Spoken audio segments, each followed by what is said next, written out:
your moderator for today. So I'm actually very happy and honored today, to have our speakers on board, who is technologist Dr. Richard Muhammad Johari James, where he is actually will be sharing his thought and idea on zebrafish. So before I go a little bit further, I would like to introduce briefly our very own speakers for today. So, technologist Dr. Richard Johari James obtained his first degree in biology of organism from the UHP Nancy, France, way back in 1999. And he then furthered his master's in cellular biology and physiology at UGF Grenoble, also from France. So for information, he can speak French very fluently. All right. So he then joined back in UITM in 2005 as a lecturer at the Faculty of Pharmacy. He then pursued his doctorate under the supervision of Yang Berbahagia Professor Dato Abu Bakar Abdul Majid in the field of Alzheimer's disease, and obtained his doctorate in 2014 from the University Technology Mara. Currently, he is a research fellow at the iPromise and also a quality manager and person in charge for Zebrafish facilities, as well as for students' affairs at the iPromise. So I'm so excited, and I believe that all of you are excited as well, because we would like to know what are the dancing steps that Dr. Richard will share with us. Is it tango? Is it salsa? Or is it hip hop? So without further ado, I would like to welcome our speakers, technologist Dr. Richard Muhammad Johari James, to deliver his talk on dancing with zebrafish. So Dr. Richard, the dance floor is yours. All right, thank you, Dr. Tengku, for your kind introduction. I'll start my slide, yeah? Yeah. Assalamualaikum and good morning, everyone. First of all, I would like to thank the organizer, the Office of Deputy Vice Chancellor, Research and Innovation, for giving me the opportunity to be part of this webinar series. And I would like to thank all the participants for joining this event. The title of my presentation today is Dancing with Zebrafish, but let me first make a disclaimer at this point that there will be not much of dancing in the presentation. In the first part of the presentation, I would like to talk in general about how research can be done using zebrafish models. Then on the second part of the presentation, I will share some of the research using zebrafish that we have done here at iPromise. Alright, the zebrafish, or Danio rerio, is a tropical fish native to Southeast Asia. It is about 2.5 centimeters to 4 centimeters long. In its larval stages, it is transparent, and as it matures to an adult, it develops stripes that run along the length of the body and look blue in color. Males are slender and torpedo-shaped, usually with a pink or yellow tinge. Females tend to be less pink than the males and are fatter due to the eggs they carry. The complete genome sequence of the zebrafish was published in 2013. Its genome is 1.5 million base pairs in length and contains 26,247 protein coding genes. The use of zebrafish as a model organism began in the 1960s. Zebrafish have already been used to help unlock a number of biological processes behind muscular dystrophy and are an important model for understanding the mechanisms of development and diseases such as cancer. Zebrafish are small and robust. They are cheaper to maintain than mice. They also cost less, about 1 ringgit per animal. It is also more convenient to work with zebrafish than mice. The lab would be less smelly. Zebrafish lay eggs at the break of daylight, whereas many other fish only lay eggs in the dark. This is an ease for lab work. Zebrafish produce hundreds of offspring at weekly intervals, providing scientists with an ample supply of embryo to study. It grows at an extremely fast rate, developing as much in a day as a human embryo develops in 1 month. Zebrafish embryos are nearly transparent, which allows researchers to easily examine the development of the internal structures. Every blood vessel in a living zebrafish embryo can be seen using just a low-power microscope. Zebrafish eggs are fertilized and develop outside the mother's body, so it is an ideal model organism for studying early development. Zebrafish share 70% similar genetic structure with humans. 84% of the genes known to be associated with human disease have a zebrafish counterpart. As a vertebrate, the zebrafish has the same major organs and tissues as human. Their muscle, blood, kidney, and eyes share many features with human system. Zebrafish have the unique ability to repair heart muscle. For example, if part of their heart is removed, they can grow it back in a matter of weeks. Scientists are working to find out the specific factors involved in this process to see if this will help us to develop ways to repairing the heart in humans with heart failure or who have suffered heart attacks. The zebrafish genome has been fully sequenced to a very high quality. Its genome is 1.5 billion base pairs in length and contains 26,247 protein coding genes. The complete genome sequence of the zebrafish was published in 2013. This has enabled scientists to create mutations in more than 40,000 genes to study their functions. The main uses of zebrafish in research are for drug discovery and functional genomics. Scientists have developed research models for Alzheimer's disease, Parkinson's disease, Huntington disease, anxiety, and cancer, to name a few. Functional genomics can be used to study an unknown gene function or the development of the disease. There are a lot of tools that can be used in a zebrafish model, for example, embryology, behavioral study, genomics, transcriptomics, proteomics, metabolomics, and in vivo imaging. The reason zebrafish are being used in drug discovery are because there are many conserved targets for drugs and metabolism in zebrafish compared to human. There are also conserved physiology and pharmacology between the zebrafish and human. This is a general flow for a drug discovery research. You may use the egg, the larvae, or the adult zebrafish. The model can be induced by genetic manipulation of the genome, for example using CRISPR technology or simply by using chemicals. Once the model is established, the zebrafish would be exposed to the drugs that are being tested. The drugs usually would be administered simply by water medication or just by dipping the embryo, larvae, or adult fish in the water containing the drugs. Other methods include peritoneal injection in the adult fish. The phenotype are then analyzed using molecular, cellular, or behavioral studies. For example, by looking at the protein expression in cells or the animal in whole. Or also by doing some behavioral studies, looking at the anxiety level of the animal or testing the memory and learning functions of the animal. I have mentioned earlier that working with zebrafish is much more pleasant than working with rodents. Let's look at how the animal behavior models are different in these animals. To test the anxiety-like behavior in rodents, we sometimes use the open field test or a light dark box test. The open field test is used to provide a qualitative and quantitative measurement of exploratory and locomotor activity. The idea is that decreased level of anxiety lead to increased exploratory behavior. Increased anxiety will result in less locomotion and a preference to stay close to the walls on the field. This is called thigmotaxis.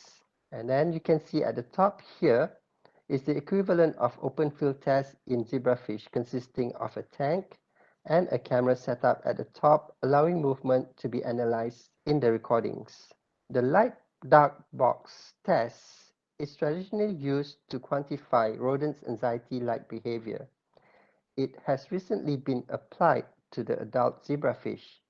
Utilizing the fish's natural aversion to bright areas and natural preference for the dark, this paradigm can be used to assess levels of anxiety in adult zebrafish. The light-dark box is a simple and time-efficient one-trial test that does not require pre-training the animal. We can also use the novel tank diving test to assess the anxiety-like behavior in zebrafish.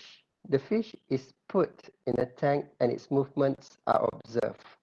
When first introduced to a novel tank, zebrafish will dive to the bottom and gradually increase their vertical swimming over time. This gradual increase in exploration is interpreted as a reduction in anxiety. Here, we have a sample of the analysis. As we can see, in the control fish, they stayed substantially at the bottom and a bit of exploration at the top. For the group treated with a lump substance, it might be an odor molecule of its predator, the fish stayed mostly at the bottom of the tank. And for the group treated with fluoxetine, which is an anxiolytic drug, we see that the fish explored a lot at the top of the tank. Let's look at the shoaling test in zebrafish here. Zebrafish are social species that exhibit a preference for conspecifics and start shoaling early on in development. They prefer to spend most of their time with conspecifics, and this behavior feature can be exploited in various fields of behavior study. Panel F shows the aquatic social preference test and its similarity to the mouse sociability test. Panel G shows behavioral similarity between zebrafish predator avoidance, example in Indian leafed fish or nandus, and the rat exposure to mouse tests. When exposed to the presence of predator, the behavior of the animal changed. Of course, it will try to avoid the danger. And lastly here, panel H illustrate the parallels between the aquatic and rodent cognitive tasks such as the T-maze test. The T-maze is a straightforward method to test the learning ability, long and short-term memory, and memory plasticity of the animal. It could also be used to do place preference tests in the fish, in which I would show later on. Now let's look a bit of the history of zebrafish models in neuroscience and neuropharmacological research. As mentioned earlier, the use of zebrafish as the model organism began in the 1960s. In 1975, zebrafish were sent into space. Now please don't ask me why.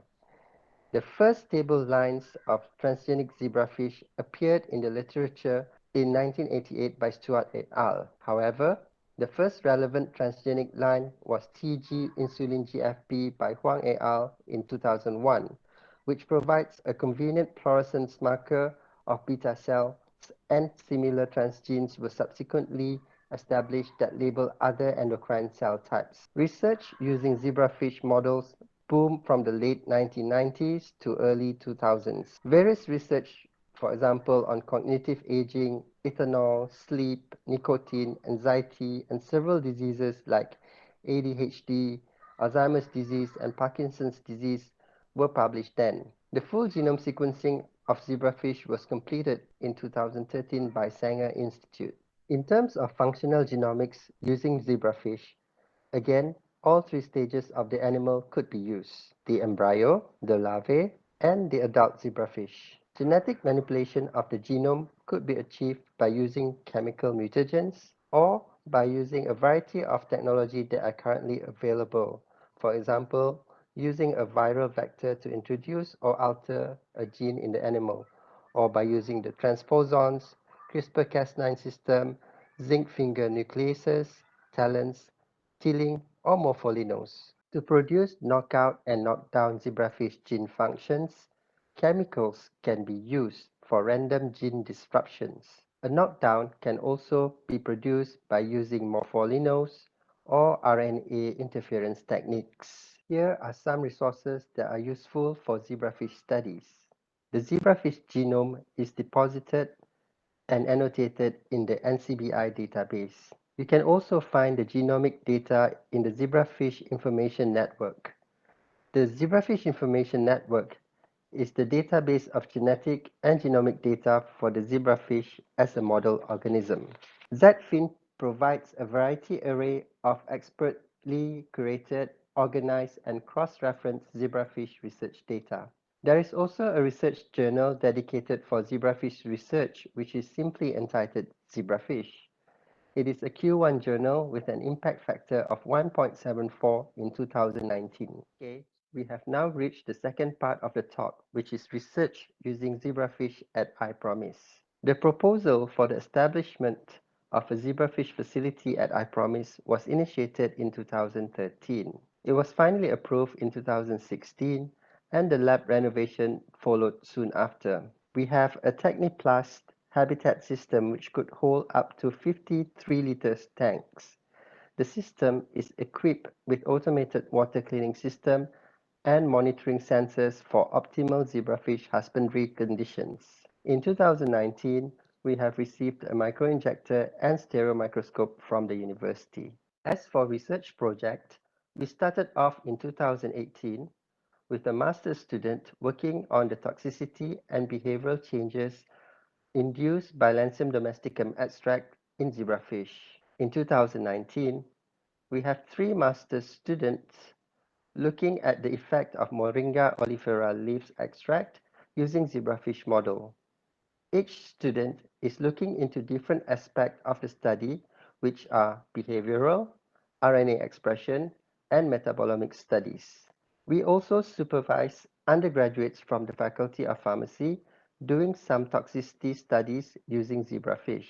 For 2020 and onwards, recently we have obtained a research grant from the UiTM Selangor branch, which is the Dukes 2.0, to develop a xenograph zebrafish model for breast cancer research.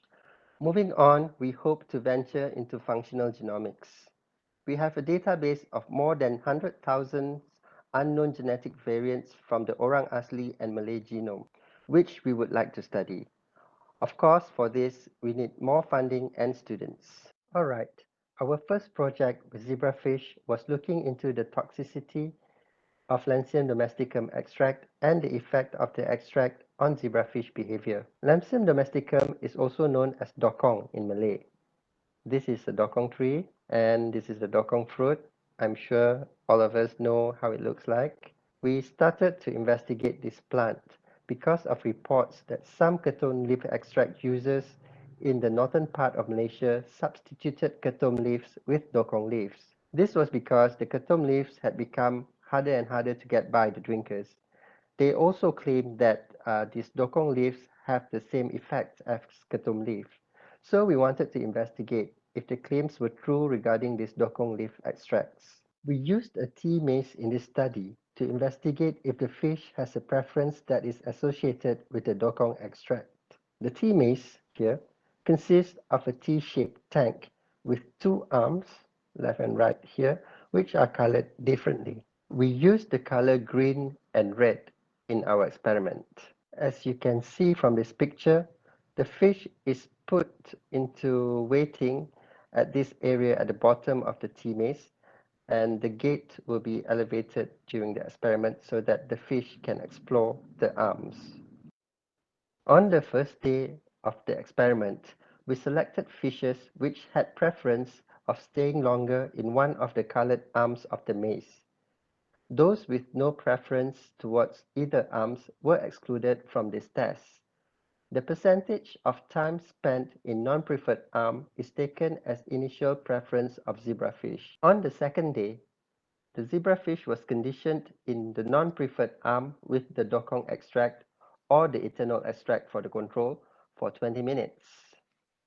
Then, the fish was transferred to a tank containing 1 liter of system water to wash off the extract.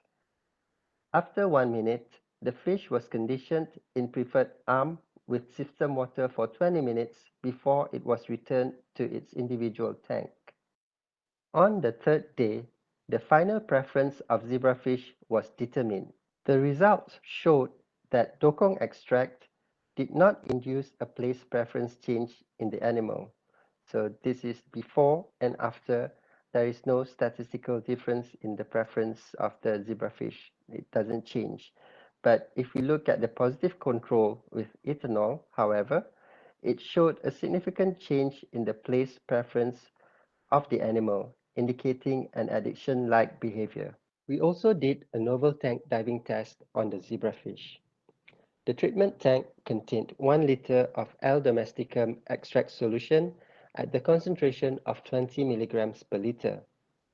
After 20 minutes, the fish was transferred to the test tank and its behavior was immediately recorded for 6 minutes. We found that the leaves extract has no significant effect on the number of entry to the top zone compared to the control.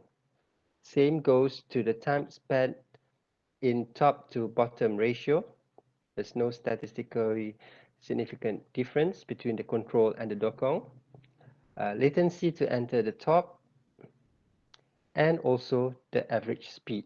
The plant extract at the concentration of 20 milligrams per milliliter did not alter the anxiety-like behaviors of zebrafish. Our results indicate that acute treatment of L. domesticum leaf extract have no psychoactive effect on zebrafish. In our next project, we tested the effects of Moringa oleifera extract on zebrafish. This is what Moringa looks like. I'm not sure how many have eaten this, but it is usually used in Indian cooking. We had a Moringa tree in the backyard when I was small, and my mother used to make curry from it. Moringa has been used for centuries due to its medicinal properties and health benefits. It also has antifungal, antiviral, antidepressant, and anti-inflammatory properties. The tree is native to India, but also grows in Asia, Africa, and South America. Moringa contains a variety of proteins, vitamins, and minerals. Moringa oleifera has few known side effects. The experimental design consists of the animal being divided into 6 groups: the normal group, the stress-induced but no treatment group, the positive control group with fluoxetine, and 3 doses of Moringa oleifera, which are 500 mg per liter, 2000 milligrams per liter, and 1000 milligrams per liter. The fish was then introduced to stress such as warm water, predator, tight space, and without water in random order for 10 minutes before we proceed with the behavior tests, which are depth preference test and light and dark test. In the panel A here, we see that the total distance traveled was around the same for all groups, except for the group without treatment and also the 2000 milligrams dose. You see the trend is almost the same for all the other parameters: total time spent in light zone B, total time spent at the upper phase, and total freezing time. In addition, there was no statistically significant difference for the group of 500 and 1000 milligrams per liter doses compared to the control group and the fluoxetine group. We then extracted the brain tissue of the fish and looked into the metabolite changes after the treatment with Moringa extract. The PCA analysis showed that zebrafish administered with 1000 milligrams per liter of the extract have similar metabolic profile with the normal group and also the fluoxetine group. It is different here in the untreated group. We further analyzed the metabolomics data using MetaboAnalyst software. This software was used to identify the potential biomarker and metabolic pathways involved in anxiolytic effects of the extract. The pathways which were found associated with anxiolytic effect of the extract include the metabolism of purine, glutathione, arginine and proline, and also D-glutamine and D-glutamate. The identified metabolic pathways are somehow related to the anxiety-like behavior of the fish. For example, the purine metabolism compound possesses antioxidant properties and is regarded as a compensatory mechanism to overcoming oxidative stress in anxiety. Glutathione is the brain's major antioxidant system and plays a key role against oxidative stress. We are still analyzing the metabolomics data that we obtained, and also we are waiting for the completion of the analysis of the RNA expression studies. But what we can conclude for now is that moringa extract does have anxiolytic effects. I hope that the sharing has been useful, and with that, I thank you for listening. Here is the fish dance. Come on, shake your body, baby, do that conga. No, you can't make yourself any longer. Feel the rhythm of the music getting stronger. Don't you fight it. Thank you so much. Yeah, thank you so much, Technologist Dr. Richard, for that presentation. So I'm very sure that most of the audience here are actually keen and interested to using this zebrafish model in their future study. So I open the floor if you guys have any question to ask our speakers. Yeah, uh, due to this zebrafish, yeah, how actually this zebrafish act, react, and what are the studies that actually suit to use these zebrafish models. You can ask, yeah, through chat box. I will read the questions, or you can turn on your speakers and directly speak to our speakers. Yeah, I just want to add that we welcome all researchers who wants to collaborate with us. We are open for can discuss and provided we have grant, Prof. Yeah, the director says provided you have grant. And you are also welcome, yeah, to visit our zebrafish facilities here at the level 7 FF3 building in Puncak Alam campus, right? So you can meet and greet with our expert in zebrafish. Link can't access for attendance. Okay, Ken, yeah. You just double click it, right? Thank you for sharing, Dr. Richard. Most of our audience actually say thanks to you for sharing your experience, thought, and expertise due to this zebrafish. Very nice. I never knew that there is a facility for zebrafish in UITM. Yeah, actually, we have these zebrafish facilities, yeah, in I Promise. So do come and have a visit. The location would be level 7, FF3 building, which is in Puncak Alam campus, yeah. So perhaps maybe you can contact Dr. Richards, yeah, if you would like to set an appointment with him, Sure. right? So maybe Dr. Richard, you can leave your contact number. Is it your uh, phones or official email address so that they could contact you after this? Thank you for interesting sharing and cute dance. Yeah, perhaps actually I would like to see more dance, yeah, steps from our speakers. Right? Thanks, very very good sharings. Yeah. Okay, there's one question from Mr. Shamsul Baharin. Hi, Dr. Richard. What is your comment about the macrophage infection studies using zebrafish? So that is the first question from our audience, Mr. Shamsul Bahari. So perhaps you can answer the questions, Dr. Richard. Yeah. Hello, Dr. Shamsul. Thank you for the question. However, I'm not sure my comments about the macrophage infection studies using zebrafish. The macrophage used to transfect the zebrafish. I'm not quite clear about the question actually, but it's one of the techniques you can use to genetically modify the zebrafish. But there's a lot of other techniques as well. It depends on how your lab is, in what techniques your labs are comfortable with. So any questions from the floor? Okay, from Izato Zerafina. As a language lecturer, this amazed me knowing that we can actually use zebrafish for research. Thank you for sharing. Yes, definitely we can use zebrafish, and perhaps this is kindly, the animals of interest currently. Yeah, to replace all these mice, rodents, because it is pretty much easy to handle and very cute. So can you give the attendance links again? All right, yeah. Actually, the secretary has already posted again. You can find it below. Afita Morni, thanks, doctor. Something new I've learned today about zebrafish. Okay, another questions from Insigne Technologist Muhammad Farid Said.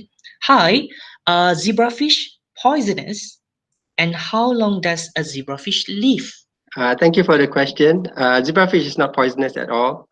It can live many years, actually, 2-3 years, sometimes up to 5 years. Depends on how you breed it, how you look after it. And Dr. Shamsul Barin said, thanks, Dr. Richard. I'll keep in touch with you for further discussion. Yeah, you are most welcome to come and collaborate with I Promise. Azura Muhammad No, cost efficient method also. I'm not sure whether this is a question or statement. Cost efficient method also. So I guess it is a statement, right? Ahmad Shariman, thanks, Dr. Richard. I'm now getting know about zebrafish. Okay, again, can't open the attendance links. Thank you. Interesting research sharing. Okay, another question. Yeah, sorry, Professor Dr. Ahmad Mahmood. All right. So actually, the question from Professor Dr. Ahmad, is it possible to expect higher similarity to human tissues by more than 70% by some means? So that question pop up by Professor Dr. Ahmad. Thank you, Prof. Lafifi, for the question. Basically, of course, zebrafish is also a vertebrate like we, but in the lineage chart, we are quite far away from them. So in the literatures nowadays, they cite 70% to 80%, but well, we don't know everything. A lot of the things in the genome we still don't know yet, but I think 70% is a good figure of estimation of how much similarities we have genetically with the fish. Right. Okay. From Azura Muhammad, no, it is a statement just now. So from Razif Dasima, thank you, doctor, for the interesting topic. Is the micro injector available in your lab? Sure. It's available and functioning. We are trying to organize what you call that training workshop, but actually it got cancelled because of the PKP. But we will try to revive it again soon. And also the fluorescent microscope as well. Okay, another question from Muhammad Helmi Yusuf. I have interest in kidney study. So to be specific, in tissue scar in kidney tissue, can we use this zebrafish? And the second question from the same person is, do we need to apply for this ethical approval? I guess animal ethics approval. All right. Thank you for the question. Again, what was the first question? Okay, kidney study. Yeah, we can discuss on that. The kidney in the fish is very small, but we can manage to dissect and get it out and do tissue studies. You can do slides. You can also do metabolomics, RNA studies. A lot of things you can do. I think if the director is here as well with me actually, so he's saying that we can discuss on that because it's quite technical, but a lot of things are possible to do with zebrafish actually, like I mentioned earlier in the slides. Okay.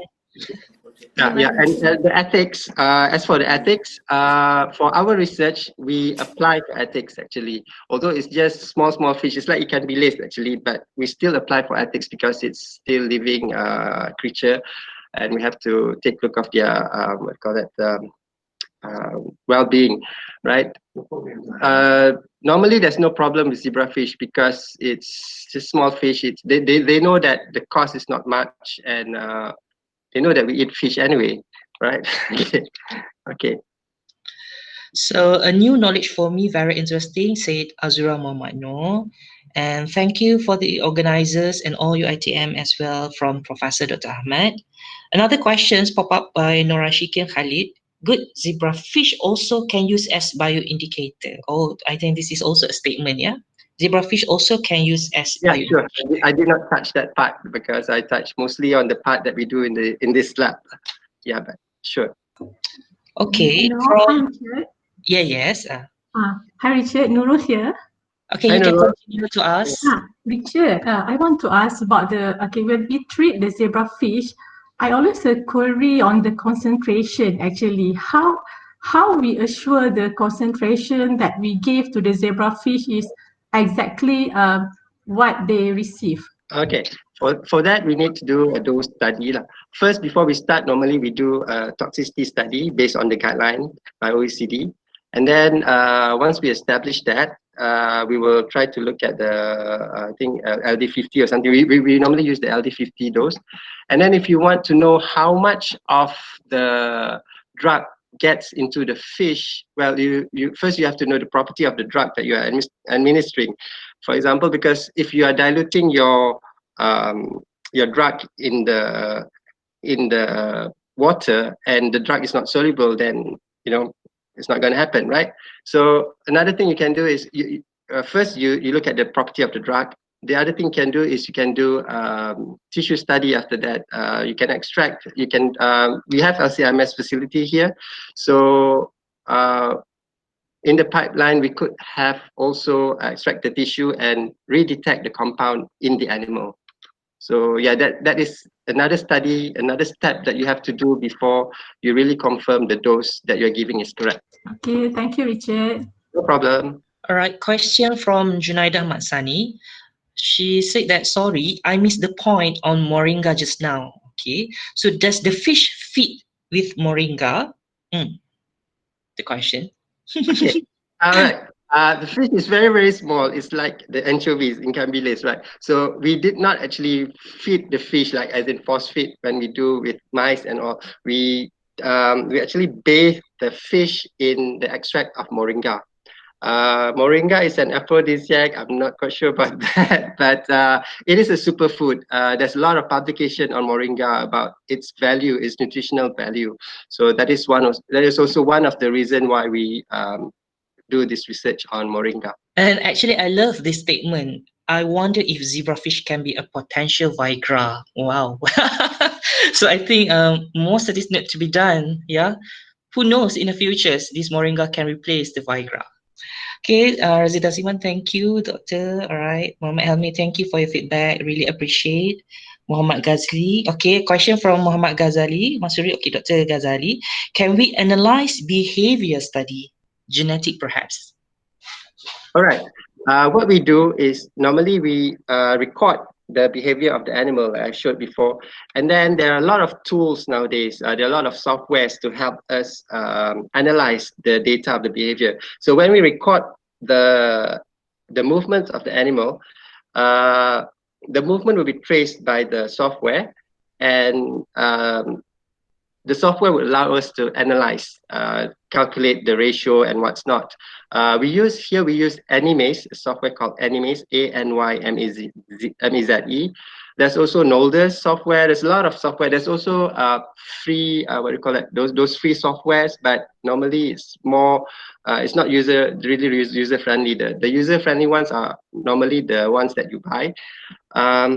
And genetic, yeah. So once we have the behavior results, right, saying that these fish are the anxiety-like behavior increase with this product, for example, then we will look at the genetic part. We will look at the metabolomics part. We will look at the RNA part. Look at the things that are expressed during anxiety, and we will close the loop, link the results of the behavior and the molecular results. Normally it's like that. Most of the time it would match. What you find in the behavior, you'll find at molecular level. Thank you. Okay, the add-on extra question from this Dr. Muhammad Ghazali, specifically risk-taking behavior, cost for the software as well as the protocol. Right, risk-taking behavior, I'm not sure, but I'm quite sure there would be a model for it.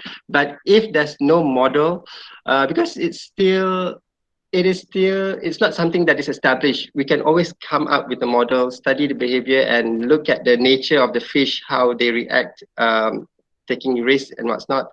I think risk could be related to the exploratory behavior of the animal, and it would be somehow related to anxiety as well. So we can use that model. Cost for the software, it's quite costly. I think about 10,000 ringgit for the license of Animaze. Right. Any other questions? Thank you. Most of the audience, thank you for sharing your knowledge. Yeah.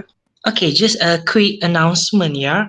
Actually, a list of our fellows will be giving some talk through this research webinar series 2.0. So our next I Promise fellow, who is Professor Dr. Wong Tim Wei, will be given his talk on this coming 20th July, followed by Dr. Saleh on 24th July, and Dr. Fakrul Zaman on 27th July, as well as me myself on 29 July. So stay tuned, yeah, if you want to know more about what the current project we are conducting and doing here at I Promise. So stay tuned, yeah.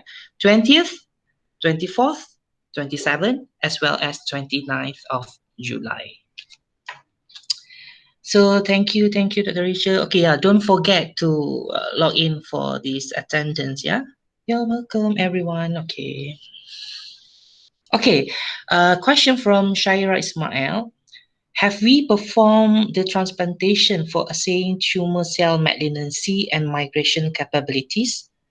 For identifying putative cancer stem cells populations, perhaps we could examine the state of tumor transplantation studies in the zebrafish. Oh, this is a statement, I guess. I think it's a question. Yeah, we have performed transplantation. I think I've read some publications on transplantation of tumor and looking at the development of the cancer in zebrafish and compare it to human. There's a lot of publications on that, if I'm not mistaken. Yeah, we are actually, for the new projects that we have from the grant that we have from Dukes, is we are actually grafting the cells inside the animal to develop a breast cancer tumors model. Any more questions from the floor, members of the floor?